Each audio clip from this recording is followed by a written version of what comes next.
चला, हा झालं का वाचून? वही बंद करायची आता. आता बिलकुल वहीत पाहायचं नाही. अक्षय तुझं बंद बंद, कळलं ना? रिवाइज करायचंय पटकनी 5 मिनिटामध्ये. 5 मिनिटं पण नाही, 2 मिनिटं लावतो. आणि जर वाटला प्रश्न तर नवीन तुम्हाला सांगतो, तो फक्त शोधायचा आहे. हा एक पाहिला आपण शेख हसीना. काय पाहिलं? बांगलादेशच्या 5 वेळा पंतप्रधान. बांगलादेशच्या 5 वेळा पंतप्रधान राहणारं व्यक्तिमत्व कोण आहे किंवा व्यक्ती कोण आहे? तर ते आहेत शेख हसीना. ठीक आहे, झाला क्लिअर? पुन्हा वाचायचं काम नाहीये, वाचायचं कामच नाही ठेवणार. रोज जर का मागचं वाचत बसले तर मग नवीन कधी वाचणार आहे? लक्षात ठेवणार आहे. एकदा वाचलं, एकदा ऐकलं, फायनल. ठीक आहे. त्याच्यानंतर प्रीती रजक कुठे संबंधित? लष्करातील पहिली महिला सुभेदार. लष्करातील पहिली महिला सुभेदारपदी नियुक्त होणारी पहिली महिला कोण? तर प्रीती रजक. आणि याला जोडूनच 2-3 अजून एक लक्षात ठेवूया आपण. एक प्रश्न घेतला, वंदे भारत एक्सप्रेसची पहिली महिला चालक कोण? सुरेखा. घेतला होता प्रश्न, तो एक लक्षात ठेवायचं, पहिली महिला म्हणून. ठीक आहे. त्याच्यानंतर पुढे घेऊया आपण.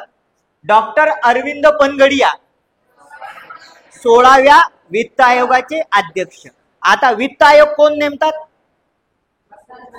वित्त आयोग नेमतात राष्ट्रपती. बरोबर आहे, राष्ट्रपती वित्त आयोग नेमतात. वित्त आयोगाचा कालावधी 5 वर्षाचा आहे. केंद्र सरकार वित्त आयोग नेमतात. वित्त आयोग नेमण्याचा अधिकार राष्ट्रपतींना आहे. कलम कोणते? 280. घटनेतलं कलम 280 कशाशी संबंधित आहे?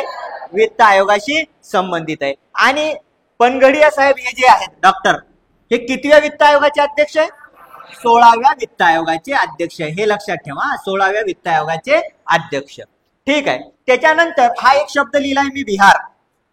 प्रश्न असा आहे किंवा असा लिहिला असेल तुम्ही, काय लिहिलं आपण याच्यामध्ये? की 2024 मध्ये श्री कर्पूरी ठाकूर, बरोबर आहे, कर्पूरी ठाकूर यांना भारतरत्न देण्यात आला. ते कोणत्या राज्याचे माजी मुख्यमंत्री राहिलेले आहेत? तर बरोबर आहे, बिहार. चालेल, बिहार राज्याचे. आणि अजून एक प्रश्न आहे, सध्या राष्ट्रपती कोण आहेत? द्रौपदी मुर्मू. कितव्या महिला राष्ट्रपती? नक्की सांगा. दुसऱ्या महिला राष्ट्रपती. पहिल्या महिला राष्ट्रपती प्रतिभाताई पाटील. आणि दुसऱ्यांदा द्रौपदी मुर्मू. द्रौपदी मुर्मू राष्ट्रपती होण्या अगोदर राज्यपाल होत्या का? होत्या. कोणत्या राज्याच्या राज्यपाल? तर झारखंड राज्याच्या त्या राज्यपाल होत्या. बरोबर आहे. तो एक मुद्दा या ठिकाणी तुलनात्मक अभ्यास करायचा, त्याचं आणि याचं है ना. 2 प्रश्न निकडीचे असले की पटकन लक्षात राहतात किंवा आपल्या लक्षात आले पाहिजे, तो आहे. त्याच्यानंतर आहे कंबाला शर्यत. हा, ही कंबाला शर्यत आहे, ही कर्नाटक मधले, किंवा कंबाला शर्यतीचा संबंध कोणत्या राज्याशी आहे? कर्नाटक. मग कर्नाटक मधील कंबाला शर्यत ही कोणत्या प्राण्याशी संबंधित आहे? म्हैस आहे की नाही, म्हैस या प्राण्याशी संबंधित आहे. अजून एक असाच एक खेळ होता, त्याचं नाव होतं जलीकट्टू. हा, बरोबर आहे का? जलीकट्टू. राज्य होतं तमिळनाडू. आणि का चर्चेत राहिला हा?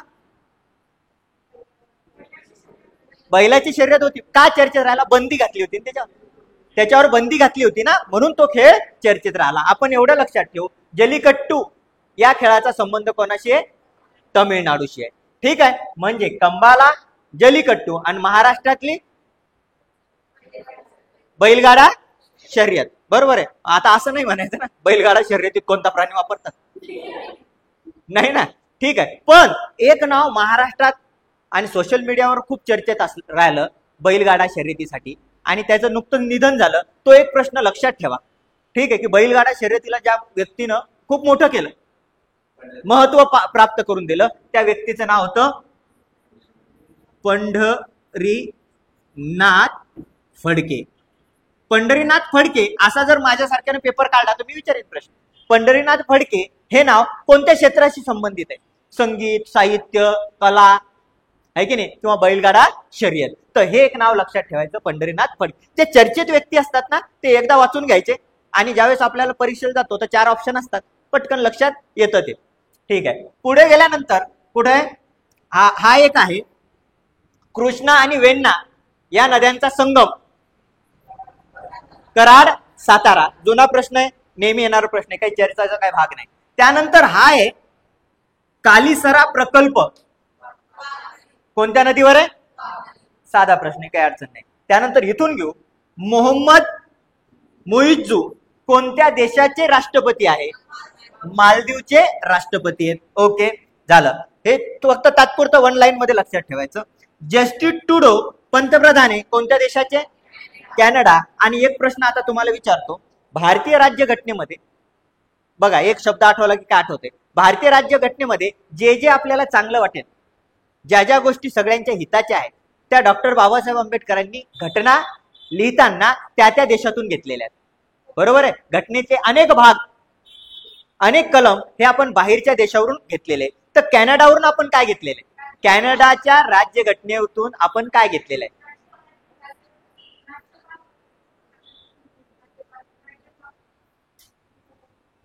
नाही सांगतायत, एक दोन सांगू राहिले अजून. आणि जे नंतर आता घरी गेल्यावर व्हिडिओ पाहतील किंवा बाहेरचे पाहत असतील त्यांना त्याला कमेंट बॉक्स मध्ये टाका मला, किंवा कॅनडाच्या राज्यघटनेवरून आपण काय घेतलेलं आहे. बरोबर आहे ना. घटना दुरुस्ती कोणत्या देशावरून घेतली आपण? दक्षिण आफ्रिका. हे नक्की माहिती आहे तुमचं, पाठ आहे. दक्षिण आफ्रिकेहून आपण घटना दुरुस्तीची पद्धत घेतली. कलम, घटना दुरुस्तीचे कलम, हे पहा हा एक परमानंट प्रश्न आहे. घटना दुरुस्तीचा कलम आहे 368. घटना दुरुस्ती घेतलेली दक्षिण आफ्रिका. पहिले दोन प्रश्न आहे की नाही, परीक्षेला आम्ही जायचं होतं, परमानंट होते, मला माहित होतं की येणारच आहेत. कोणते?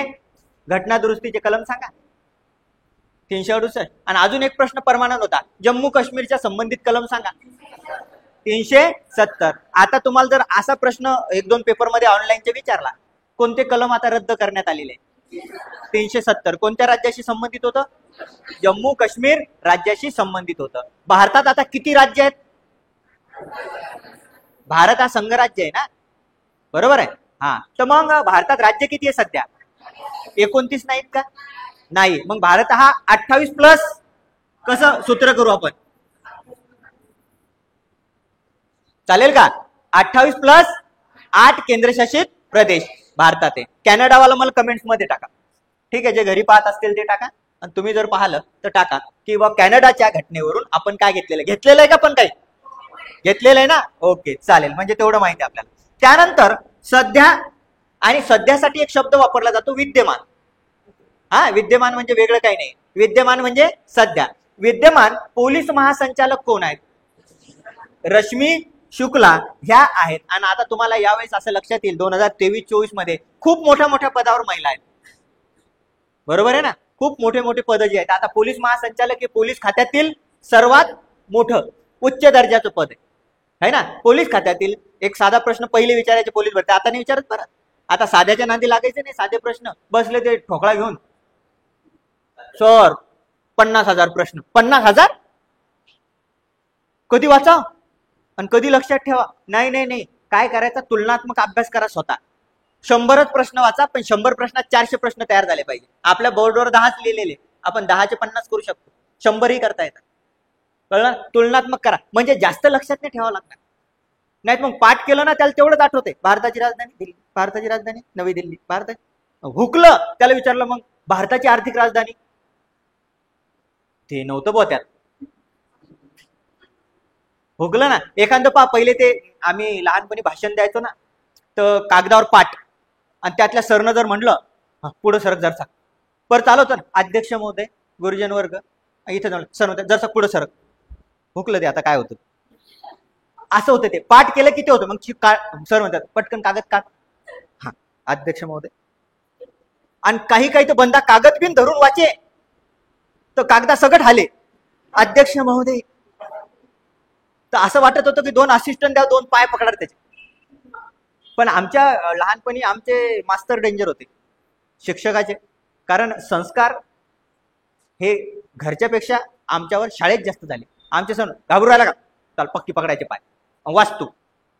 आणि मग पहिले मी 5वीत होतो ना, 5व्या वर्गात, तर मैले शब्द चुकायचे.